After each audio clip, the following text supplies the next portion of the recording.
My adjournment matter is directed to the Minister for Planning. It concerns the distinctive areas and landscape draft statement of planning policy and how it impacts farmers in the significant landscape overlay on the Bass Coast. The action that I seek is for the Minister to confirm that post and wire fences will be exempt from these rules altogether and abandon all other proposals which adversely impact the farming community in the Bass Coast Council area. Now, this issue was raised with me by Aaron Brown, Liberal candidate for Bass.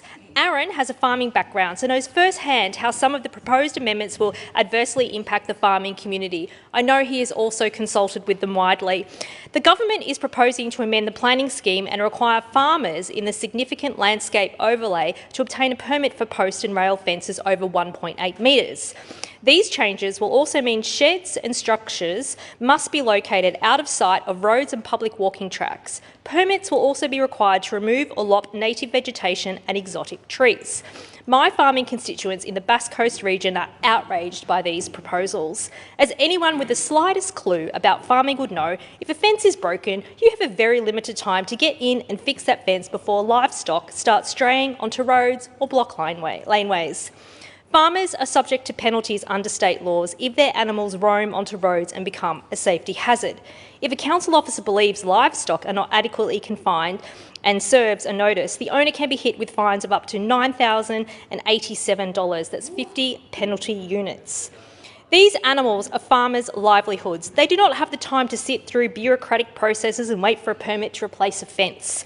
This government, under the draft, wants farmers to pay and wait to receive a permit before removing native vegetation.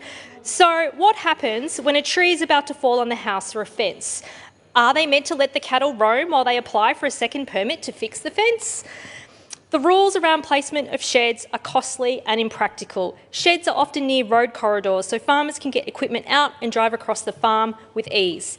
I again thank Liberal candidate for Bass, Aaron Brown, for raising this issue with me. I note that the government's member for Bass said in the media recently that there was a drafting error and a post and wire fencing would be exempt. That is why I call on the Minister to confirm that post and wire fencing will be exempt from permit requirements altogether and that all bureaucratic proposals be abandoned. This is a city-centric government at its worst. Farmers should not have to apply for permits to build fences or remove hazardous plants on their own properties. I would urge the government to listen to the concerns of the Victorian Farmers Federation and individual farming families. It is critical that changes are made to the planning system to support the retention and growth of agriculture in Victoria. Modern-day farming has enough challenges. The last thing my farming constituents need is more red tape.